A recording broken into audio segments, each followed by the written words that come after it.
Okay, today's Q&A is about gluten-free flour, and the question is if there are any kashrus differences between gluten-free flour and regular flour. So, for people who keep kosher, I'm going to divide gluten-free flours into two different groups. And those two groups depend on whether they have one of the five primary grains. The five grains are wheat, rice, spelt, oats, and barley. The first type is one that has none of those grains. It's a flour-like blend, but it has none of these five grains in it. So it'll be made from corn or rice or tapioca or something like that. And because of that, there are four repercussions from that. And that is, first of all, the bracha is always going to be shahakal, unless it has 50% or more rice, which is not so typical. And then it would be misonis. So the first is that the bracha is shahakal. Second is there's no need to do hafrashas challah. They're not chametz. They might be kitnius, but they won't be chametz. And there's no concerns of chadash and yashan. Okay, because all of those didn't depend on having some of the five grains in them. These flour blends have none of the five grains in them. They need hashgacha because they have minor ingredients in them that might not be not kosher. But those other four halachas don't apply because they don't have any of the five grains. Now, our second group is gluten-free flours that do contain one of those five grains. And there are two choices within that. One is that they have gluten-free oats, and one is that they have gluten-free wheat flour. And let me talk about those each separately. Excuse me. Oats are inherently gluten-free, and if they are manufactured, make sure that no other grains are mixed in, they can be sold as gluten-free.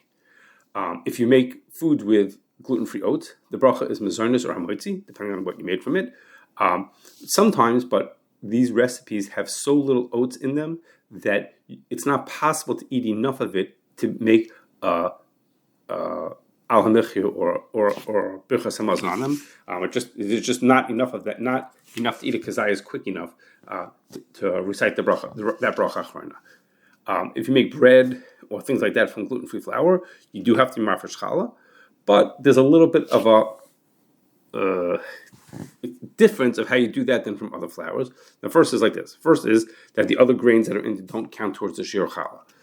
So you have to make sure you have just a shir challah just from the oats itself. And the shir challah is a shir of volume, not a shir of weight. And therefore, when we think about the pounds, we have to use different numbers than we're used to for people who are mafresh challah from regular wheat flour. For there, we're used to saying you need 2.5 pounds to do hafrasha without a bracha, and about 5 pounds to do hafrasha with a bracha, or I should say 4.7 pounds. But for oats, it's not like that. For oats, 1.8 pounds of oats is enough to make hafrasha without a bracha, and 3.5 pounds is hafrasha with a bracha. Okay, because that takes up the same volume as the other amount of wheat. Now, gluten-free flour should be assumed to be chametz because water is used in the processing sometimes. And in the United States, oats are planted in the spring, which means is that come late summer until Pesach, there is a concern that they might be chadash. Okay, now that was the first type of gluten-free flour that has in it that's made from gluten-free oats. Now there's a new product, a relatively new product, which is called gluten-free wheat flour. People call it merino flour. That's the brand. That's a brand name. Gluten-free wheat flour. And what that has done is they take wheat, regular good old-fashioned wheat, and they separate the wheat into the starch and the gluten. The gluten is the protein. And if you do it correctly, then you get wheat starch that has no gluten in it. And people who are celiac or gluten sensitive are able to eat that flour. In order to make it functional, I mean, now that you took the protein out, the gluten out of it, it doesn't function exactly the same way as regular flour. So they usually add xanthan gum and some other ingredients to compensate. And because of that, it needs hashgacha. It always needs hashgacha because of the things that are added into it. If you make, food out of this gluten-free wheat flour, the merino flour, you make mezonos or hamotzi, depending on what you made out of it. You have to be mafresh challah just like any other thing. But here, since it's wheat flour, if you use 2.5 pounds of it, you make hafrasha without a bracha, and if you use 4.7 pounds, you make hafrasha with a bracha. Now, the process of getting the gluten out of the wheat starch uses water. So gluten-free wheat flour, this merino flour, is for sure chametz, and you have to get rid of it or sell it before Pesach. Of course, it also applies.